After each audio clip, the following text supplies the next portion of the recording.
Erling Haaland, Phil Foden, and Jeremy Doku start on the bench, and Manchester City roll to a 2-0 win over Wolves to pull within 4 points, Jules. Yeah, I have to be honest, I didn't think it was that great of a performance from City point of view. They scored super early with Marmoush on the cross by Mateus Nunes, and then there was a lovely goal by Semenyo. I like his first touch a lot. Right foot, left foot finish. That worked. He hit the crossbar later on his own again, but collectively against a team that is obviously not very good, I was just not really that enthusiastic about. I think they were good in the first half, and probably should have had that penalty as well. Yeah, maybe. But yeah, after the break, we didn't see too much. No. Gab, let's celebrate the other team within 4 points of the leader. Unai Emery's Aston Villa, a huge win away at Newcastle. Okay, so as you know, I don't understand Unai Emery, how he can keep doing this again and again, what his voodoo is. I've had very smart people telling me that Boubacar Kamara is essential. He's the secret to this team. And the guy gets injured, and they keep winning. Yeah. Oh, no, it's John McGinn. John McGinn's the secret to this team. He gets injured, I mean, they didn't win again. What? They didn't win without them last weekend, though. It's fine, but this weekend they did. This weekend they did. They did away to Newcastle. This game could have gone the other way if Sandro Tonali scores, blah, blah, blah. Yeah, we saw. But, come on. To keep going like this. Sure. And I think part of what he did was he brings his wingers inside, so he's got more people in midfield, and Eddie Howe doesn't adjust. And it seems simple after the fact. But you have to teach your guys to do it while keeping your balance. And he obviously does that very, very well. And a shout out again. Okay, Emi Buendia scored as a great goal, whatever. Morgan Rogers is absolutely ridiculous. Yeah. He's not going to win Player of the Year because I don't have a vote. Not yet. But, man. Yeah, honestly, in terms of difference makers, there's not. You can count on one hand. Because the cross for the second the second goal in the end didn't make a difference. But the cross is Ding to Watkins. But the ball from Rogers to Ding, for me, makes that goal. It's a wonderful ball. After a game where he's run so much and worked so hard, to still have the lucidity to find Ding like he did, it's just brilliant. I love him. Tremendous football. He will start for England at the World Cup. I'm telling you right now. Tommy T, make it happen. Jules, we're not done. We have more quick hits. Yes. Amin Adli condemns Liverpool to a 3-2 defeat at Bournemouth with the last touch of the game. That's what you call a buzzer-beating three-pointer, even though it was from about, 3 inches away. Jules, this is not a good performance from Liverpool. With the ball, attacking-wise, again, the same kind of boxing midfield, if you want. This time it was Gakpo and Salah, and not Ekitike and Salah, as we saw in Marseille in the Champions League. Not working out for Mo Salah. I mean, we said it on Monday. We repeat it on Thursday. We repeat it today. Not good with the ball, really. 2 goals on set pieces. Van Dijk with his back. Szoboszlai on a free kick. Yeah, 2 shots on target, I'll tell you that. And then defensively, a horror show from Virgil van Dijk himself, involved in all 3 goals. The mistake on the first one, covering on the second, when they were with 10 men, because they didn't think, hey, we've got 1 player injured, that's 1 player less. Let's kick the ball out into the sea, make the substitution, and they're coming on, and then we'll be back to 11 against 11. Do you know how long they played with 10 minutes? 10 men, 7 minutes. It's ridiculous. It's really ridiculous. I'm sorry, that is onslaught. Yeah, absolutely. And I guess maybe on leadership players on the pitch who could also see it and do it. And then Van Dijk on the third goal, I don't know what he's doing. I don't know what Curtis Jones is doing by blocking his own captain. It's a mess, absolute mess of a third goal. Alisson, I know it was raining and windy, but the ball slipping. It was such a bad game and a bad goal to concede. Yeah, 5 days left in the transfer window. Do Liverpool need to do something? Of course they do. Of course they do. And look, I'm hoping, given that we both know the people in charge of the recruitment, I certainly have a lot of time for Michael Edwards and Richard Hughes. I'm assuming they're plotting something brilliant in the last 5 days. And I'm assuming, giving the benefit of the doubt, that there is a very good reason why whatever they're plotting hasn't happened on January 1st and why they've waited and played all these games in the middle. But let me make this very, very, very simple. They were a defender down in the summer. We know this because they tried to sign Mark Gay on the last day of the transfer window, and halfway through his MRI, the deal collapsed. Yep. So clearly they thought they needed a guy then. Yep. And after that, their defender, Leone, gets injured, misses the whole season. So now you're 2 defenders down. Yep. Then Connor Bradley gets injured. Now you're 3 defenders down. What's the solution? Oh, I know. Let's send Robertson away. No, unfortunately now it looks like he's staying. Yeah. You're 3 defenders down. And Gomez got injured in that ball. Gomez got injured. Guy always gets injured. He'll be but back, I still. presume, but whatever. I'm not saying you should panic. Maybe you got something brilliant, and there's a good reason why to wait till the end. I But can't believe they haven't signed anybody yet. I won't lie. I can't believe so it. you think they've signed somebody, and then No. I can't believe they haven't signed anybody right now. We are January 26th today, right? If nobody comes 26 in, days. if nobody comes in, they need to sit there, and again, they need to reevaluate everything. What went wrong? Unless Because there's no money left, maybe. money doesn't just disappear like that. No, I That's know. not how football works. I know. Guti Romero scores a late equalizer for Spurs, and they escape with a point at Burnley. Jules, they still getting booed. Yeah, Stevie Nicol and I disagreed on the FC show on Saturday night. They had chances, and Dubravka had a really good game for Burnley in goal. I get that. I felt a lot of it was just individual brilliance. A lot of it from Odobert, who I thought was outstanding in what he did with the ball. I didn't think it was particularly good performance from Spurs, who were 30 seconds away from losing to a team that haven't won since October, and are one of the worst teams that we've seen in recent years in the Premier League. So I understand the frustration, again, from 3,000 Spurs fans who travel from London or from wherever they live all the way to Burnley.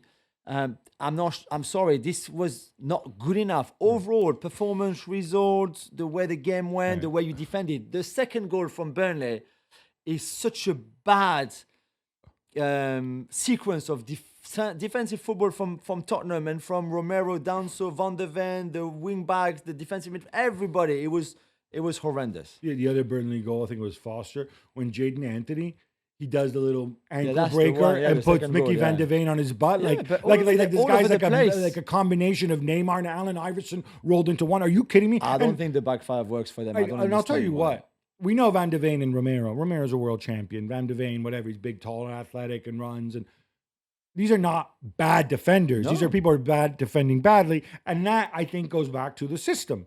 Yeah. And that goes back to the man with two first names. Yeah, I agree. Chelsea beat Crystal Palace 3-1 away as Estevao shines and referee Darren England confuses everyone. Yeah, so that's a reference to the third goal. We're going to get Chelsea's performance out of the game. Out of the way first, it was good. Estevao was really good. I don't see how Estevao with the ball can outrun Tyreek Mitchell, who is extremely fast without the ball. I mean, the guy's got maturity, he's got talent, he's got athleticism. Estevao's fantastic. I don't think you want to get too carried away if you're Chelsea, because you were dicing already with certain things. Like Moises Caicedo, I thought was lucky to stay on the pitch, and he is your other best player. The Cole Palmer, on the other hand, again, MIA. Is he injured? Is he not there? A lot of questions for Rose Senior. The Darren England one, this was the penalty he awarded, which Enzo Fernandez converted. The ball hits the defender in the arm, but the arm is right by his side. Yeah. That is not, I don't understand why VAR called him. Because he didn't give it in the first place. I didn't give it. No.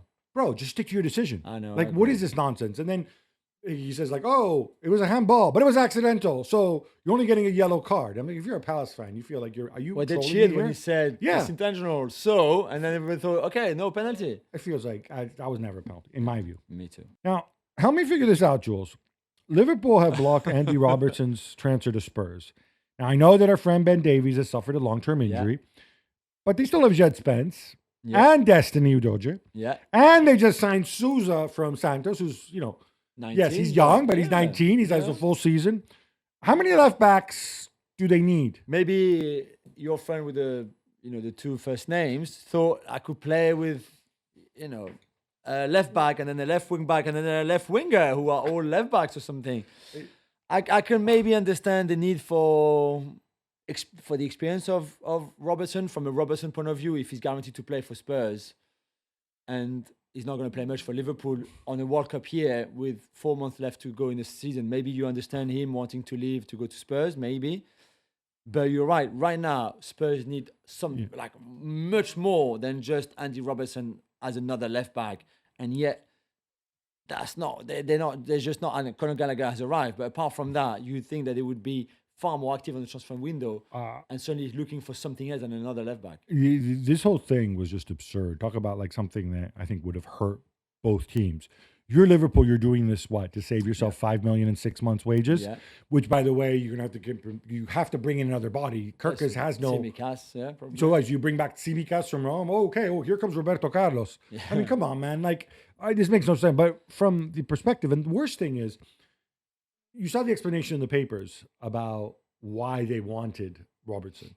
And when these happens, you get these the ITK transfer market guys. They get briefings from the club, and it's all like, but they don't put their name to it. But somebody at the club, it's literally their job to speak to them and say, "This is our reasoning." And look, I think it's good that clubs do this.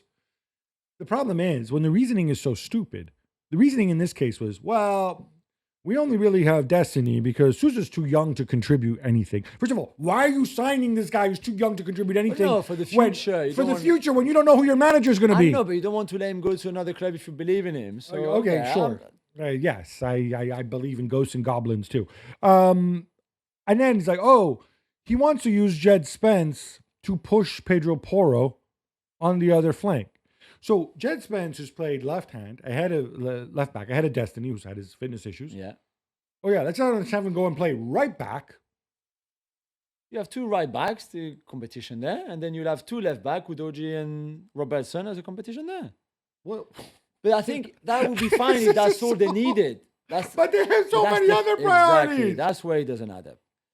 Chelsea have recalled Aaron Anselmino from his loan spell at Borussia Dortmund. Gab, what does that tell you? Nothing. It does mean he couldn't get a game at Borussia Dortmund. Why is this even in the quick hits? Because Aaron Anselmino, there was a moment when, first of all, they spent real money for Aaron Anselmino. No, and because from a Chelsea perspective, this to me suggests, I could be wrong, Noam Jacquet's son. No, what was it? Is it Jeremy Jacquet? What? Jeremy. Are they related? Because I see a physical resemblance. A little bit, yeah? Just the size, the height, maybe. Exactly. That's about it. MJK was a center back, right? It was, yeah. He's tall and a bit lanky, but, This because otherwise, why are you bringing this guy? Yeah, you already have Disasi taking up space. God, only a million something. And I guess he couldn't have gone to Strasbourg probably for some other reason. Again, I don't understand why they make this so. Enough loanies maybe at Strasbourg. I don't know why make this so complicated. Send this guy to Strasbourg and bring Sarr from Strasbourg and don't mess around. Worry about Jacquet in the future. But Benoit Badiashile, by the way, the news might have unsettled him a little bit because he did not have a good game against Palace. Fulham beat Brighton 2-1 and are up to 7th in the table. Wow. Can we say this? Okay. Yeah, I want to say Marco Silva, okay. Yes, we like Andoni Iraola because his great teams are fun. Marco Silva's not as much fun. No. But he's been really, really good for a really long time. Very good. Jules, they've bid $32 million for Ricardo Pepi. Yeah, and I mean, at some point they were always going to go and get the next Raul Jimenez. He can't keep going on, even if it's not a bad season from his point of view, but Muniz is injured, so it makes sense for them. Would I have offered that for Ricardo Pepi, who's having a good season, by the way, at PSV, but more of an off-the-bench kind of impact? And on a team that plays a very different brand of football. In a league, as we know, that is quite difficult to transport or translate or transport or whatever your form in the Eredivisie into the Premier League, whether you're a coach or a player. I don't know. And he broke his arm not that long ago. Not that it makes a difference. He's going to come back soon. So let's see. If I was PSV, I would say a massive yes. Right now, on that amount. They might get a little bit more if they reject this bid. But for Ricardo Pepi, if you have the chance to come and play in England, in a team that is doing well and working well and creating chances for the number 9s, and it's you v Jimenez, you'd fancy your chance, I think. Yeah, I think that's probably how they're selling him. And there's a wonderful subplot like, Mexican center forward versus U.S. center forward. No, we like that, ESPN, for sure. I do kind of think, if you're Pepe, you're going to go to the World Cup. Whether you start, I think Flo probably would start ahead of him. I would imagine. I'm not in charge. Yeah. There's other players, Hodge Wright, Sargent in the mix. But Pepe, you're going to go, right? Yeah. Are you better off, not saying taking it easy, still a young man, but like building up confidence, scoring goals against, Dutch teams with funny names and stuff, coming off the bench, playing Champions League football, then going to a team where the football is going to be very different, where, Jimenez is good. You could be stuck on the bench behind him. You could, but then also, and it's probably me, the forever positive guy. If you start and playing well and scoring for Fulham and have a very good next 3 months or so, then imagine the boost that it gives you going into the World Cup. And enough to dislodge Flo. Maybe, yeah. Big win for West Ham, who defeats Sunderland 3-1 at the London Stadium Gap. They've also rejected a £36 million bid for Lucas Paqueta from Flamengo. Yeah, so here's the thing. These bids don't come in unless Lucas Paqueta wants to leave. Yeah, And we know he I wants to think- leave. Yeah, right? and they do too. West Ham. And okay, fine. They're battling to avoid relegation. They're right down there, right? Mhm. You have to be super confident. For you to keep saying no, you have to be super confident that Flamengo can go higher. And I don't know that Flamengo can go higher. And super confident that Yeah. you're going to reinvest the Paqueta money in people who are going to keep you up. Because Yeah. that's by no means a foregone conclusion. No, that's true. So I'm really surprised that they've turned them down because clearly he's not in a situation where he wants to be there.